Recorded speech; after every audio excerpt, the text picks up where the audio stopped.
चलिए भाई, समांतर श्रेणी का अगला सवाल देखते हैं। सवाल कह रहा है कि सभी 3 अंकों वाली प्राकृतिक संख्याओं की संख्या ज्ञात कीजिए जो कि 9 के द्वारा विभाज्य है। कह रहा है सभी 3 अंकों की प्राकृतिक संख्याएं ज्ञात कीजिए। तो 3 अंकों की संख्याओं की बात कर रहा है। 3 अंकों की जितनी भी प्राकृतिक संख्याएं हैं और उनमें से जो कि 9 के द्वारा विभाज्य हैं, उन सभी को हमें बताना है। ठीक भाई, तो अगर यहाँ पर हम रेंज यानी कि अगर हम एक सीमा पता लगाना चाहें कि कहाँ से कहाँ तक के नंबर हमें चाहिए, तो 3 अंकों वाले नंबरों की बात कर रहा है। तो हमें जो सीमा मिलेगी नंबरों की, वो मिलेगी 100 से लेकर 999 तक की। इसमें हम अपने नंबर ढूंढ सकते हैं क्योंकि उसने 3 अंकों वाली संख्याओं की बात की है। लेकिन दूसरी कंडीशन कह दी भाई कि 9 के द्वारा विभाज्य होना चाहिए। अब जो 100 होगा वो 9 से विभाज्य नहीं होगा। तो यहाँ पर 100, 101, 102, 103 ऐसे करके जब आप 108 पर पहुँचेंगे तो ये वो पहली संख्या होगी जो कि 9 से कटेगी। फिर इसके बाद में अगली संख्या कितनी हो जाएगी? 9 8 17, ये हो जाएगी 9 इसमें जोड़ देंगे तो 9 8 17, तो ये हो जाएगी 117। ठीक, तो दूसरा पद ये होगा। इस तरीके से डॉट डॉट करके, अब क्योंकि आखिरी पद 999 है और ये 9 से कट रहा है, तो श्रेणी का आखिरी पद क्या हो जाएगा? 999।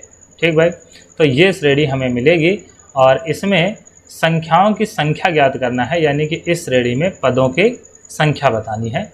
और इस श्रेणी के हिसाब से अगर हम देखें तो ए का मान क्या होगा? ए का मान होगा 108 और डी का मान अगर देखा जाए तो संख्याएं सारी की सारी 9 से कट रही हैं, तो 9 9 के गैप पर होंगी, तो डी का मान हो जाएगा 9 और ए एन जो होगा ये क्या होगा? ये होगा 999 और हमें पता लगाना है एन।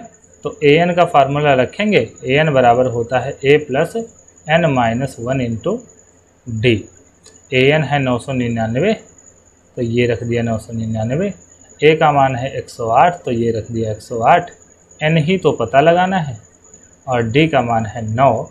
अब 108 इधर जाएगा भाई, तो 9 में से 8 जाएगा, 1 बचेगा, फिर 9 बचेगा और 9 में से 1 जाएगा तो 8 बचेगा। ठीक, तो 9 में से 8 गया 1 बचा, 9 में से 0 गया 9 बचा और 9 में से 1 गया तो 8 बचा, ये बचेगा 891।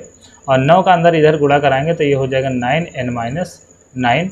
अब ये 9 इधर जाके जुड़ेगा तो ये हो जाएगा 899, नहीं 899 नहीं होगा भाई, ये हो जाएगा 900। कितना हो जाएगा? ये हो जाएगा 900। 891 में 9 जुड़ जाएगा तो इधर ये हो जाएगा 900 बराबर 9n। अब 9 से भाई काटेंगे तो 9 1 कम 9 और n की संख्या आएगी 100, यानी कि 100 से लेकर 999 के बीच में कुल 100 ऐसी संख्याएं होंगी जो कि 9 से विभाज्य होंगी।